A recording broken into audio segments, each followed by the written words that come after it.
Rahim. Today the topic is the conducting system of the heart and nerve supply of the heart. First of all, you should know the component of the conducting system in sequence. Number 1 is the SA node, number 2 is the AV node, and this is number 3 is the AV bundle or the bundle office. This AV bundle is divided into right and left branches. This is the right branch and this is the left branch.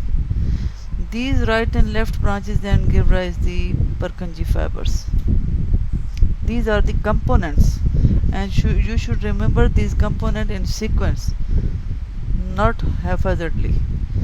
So after the components, we will discuss each component separately.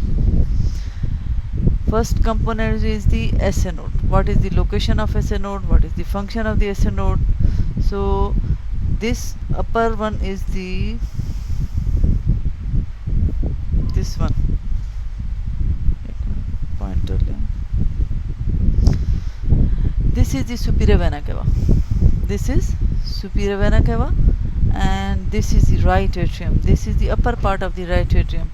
So this SA node is situated below the superior vena cava, and this is the margin which indicates the sulcus terminalis. So it is small horseshoe shaped mass and made up of the specialized myocardial muscle fibers, and is situated in the right atrium in the upper part. If we discuss the location of this SA node in relation with this sulcus terminalis, it means it is present in the upper part of this sulcus. And if we discuss this the location of this SA node in relation with the superior vena cava, so it is just below the opening of the superior vena cava. This SA node is also known as the pacemaker of the heart. Why it is called pacemaker? Because it starts the contraction and initiation of the contraction of the cardiac muscle, producing the heartbeat. So it is called the pacemaker of the heart, and it generates the impulses about 70 per minute. 70 impulse per minute. The other second component is the AV node, atrioventricular node. This is the atrium, this is the ventricle. It is present at the junction of the atrioventricular opening, and it is smaller than the SA node and is located in the lower part of the atrial septum. This is the atrial septum, and it is present in the lower part of the interatrial septum कह सकते हैं. atrial septum भी कह सकते हो या interatrial, दो atria के बीच में.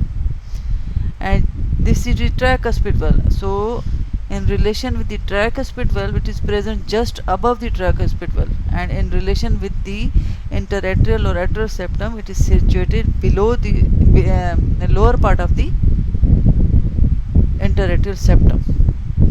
ठीक है, यहाँ पे coronary sinus भी होगा. क्या होगा?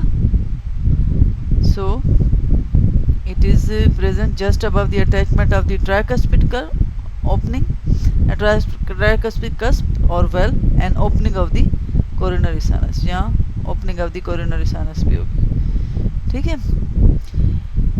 अच्छा, इसका काम क्या है? AV node से लेगा impulse, it conducts the cardiac impulse, आगे देगा. ये मीन एट्रिया से लेगा और वेंट्रिकल की तरफ देगा. It conducts the cardiac impulse to the ventricle by atrioventricular bundle. This is the atrioventricular bundle. ये SA node है, ये AV node है, और then it is continuous with the AV bundle, जिसको हम bundle of His भी कहते हैं. ठीक है. तो AV node is capable of generating, SA node ने कितनी per minute दिया था? 70 beats per minute. So it generates 60 beats per minute. Speed of conduction of cardiac impulse, हमारे पास जो कंडक्शन की स्पीड होती है 0.1 और 0.11 सेकेंड होती है. 1 सेकेंड में इतनी मरतबा जाता है. ठीक है, प्रोवाइड्स, तो इसमें इतनी ये स्पीड होती है कि जो एट्रिया हैं वो एम्प्टी हो जाते हैं, sufficient time to atria to empty their blood into the ventricle की तरफ डालने के लिए। ठीक है, इससे पहले कि वेंट्रिकल कॉन्ट्रैक्ट करे, ये इतनी स्पीड से जल्दी उसकी ओपनिंग क्लोज होने से पहले पहले भेज देते हैं। ठीक है, तो अब तीसरे नंबर पे क्या आ गया, ये वाला बंडल ऑफ एट्रोवेंट्रिकुलर बंडल। अब ये जो आप देख रहे हो ना, ये वेंट्रिकल का सेप्टम है, इंटरवेंट्रिकुलर सेप्टम। जब आप डेवलपमेंट पढ़ोगे तो इंटरवेंट्रिकुलर सेप्टम का जो अपर पार्ट है वो मेम्ब्रेनस होता है, और जो लोअर पार्ट होगा वो इसकी अपनी ही कार्डियक मसल से बना हुआ होगा। ठीक है, क्योंकि अभी डेवलपमेंट नहीं पड़ी, तो आप ये याद रख लो कि इंटरवेंट्रिकुलर सेप्टम का जो अपर पार्ट है वो होता है क्या, मेम्ब्रेनस होता है, और लोअर पार्ट जो है वो मस्कुलर होता है। तो इसलिए वो जो लोअर है वो ज़्यादा स्ट्रॉन्गर होता है, उसमें डिफेक्ट इतने नहीं आते जितने के मेम्ब्रेनस पोर्शन में आते हैं। तो ये जो बंडल ऑफ हिस है और atrioventricular bundle, what is the location, it is this is the membranous portion of the interventricular septum. It is present in the lower part of the membranous portion of the interventricular septum, and in lower part it divides into right and left branches. अब हमने पढ़ा था cardiac skeleton, जो कि एट्रोवेंट्रिकुलर opening में भी होता है, राइट एंड लेफ्ट में, एओर्टा और पल्मोनरी ट्रंक में भी होता है, और ये कार्डियक स्केलेटन के तौर पे काम करता है। ये सेपरेट करता है कम्प्लीटली एट्रिया को वेंट्रिकल के साथ। तो ये वो बंडल है जो कि एट्रिया से कंडक्ट करता है इम्पल्सिस टुवर्ड्स वेंट्रिकल, क्योंकि अगर ये डैमेज हो गया तो वो फिर बिल्कुल ही सप्लाई बंद हो जाएगी, क्योंकि बीच में क्या है, वो स्केलेटन है जो कि एट्रिया को वेंट्रिकल से सेपरेट करता है। तो इसमें यहाँ लिखा हुआ है, सिंस द स्केलेटन और fibrous framework of the heart separate the muscles of the atria from the muscles of ventricle, the bundle of His is the only mean of conducting impulse from the atria to ventricles. ठीक है, अच्छा अब हम आते हैं ये जो right and left branch है, ये this is the right branch and this is the left branch. हमने जब कार्डियक की इंटरनल स्ट्रक्चर पढ़ा था तो हमने कहा था राइट वेंट्रिकल में वो क्या होता है, मॉडरेट बैंड होता है, this is the moderate band. ठीक है, this is the right bundle branch. The right branch passes downward on the right side of the interventricular septum, right side पे आ रही है, एंड देन बिकम सब endocardial, mean endocardium हम heart की 3 layer है ना, पेरिकार्डियम है, फिर मसल है, मायोकार्डियम है, फिर एंडोकार्डियम है। ठीक है, तो ये because heart is a modified blood vessel, जब आप डेवलपमेंट पढ़ोगे तो पता चलेगा कि भाई कैसे ब्लड वेसल इसमें कन्वर्ट होती है। ठीक है, तो राइट बंडल ब्रांच जो है वो सब एंडोकार्डियल हो जाएगी on the right side of the septum में। तो अब यहाँ इसका एक लार्ज पार्ट आप देखो इस मॉडरेट बैंड की तरफ जा रहा है, large part of it mean large part of the right bundle branch passes towards this moderate band. Moderate band is also called the septomarginal trabeculum. ठीक है, अब यहाँ से इसके पास ये कहाँ गया, this is the anterior papillary muscle. ये बहुत अहम बीसीक्यू है, बहुत अहम।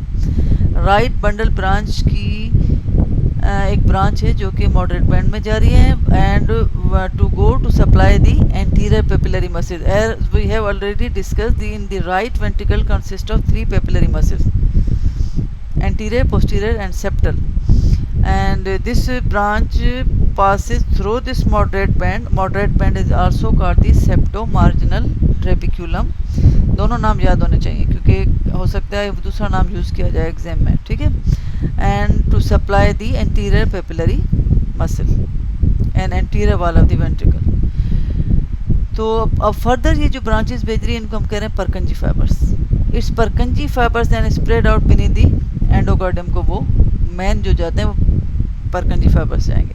ठीक है, now the left bundle branch जो कि इंटरवेंट्रिकुलर सेप्टम के लेफ्ट साइड से पास हो रही है, descend on the left side of the ventricular septum. Ventricular septum is also called the interventricular septum, divides into the Purkinje fibres. वो भी देखो यहाँ पे डिवाइड कर रहा है, इसमें सेप्टल बैंड वो मॉडरेट बैंड लेफ्ट साइड पे नहीं होता। So distribute the septum and the left ventricle, left side of the septum को सप्लाई करेगा और लेफ्ट वेंट्रिकल को सप्लाई करेगा।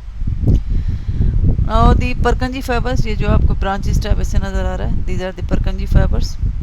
ये टर्मिनल ब्रांचेज हैं, मैंने पीछे भी बताया किसके right and left bundle branch की, बंडल ऑफ हिस की, और ये सब एंडोकार्डली जाके सप्लाई करेंगी वेंट्रिकल की वाल को भी and the left side of the ventricular septum.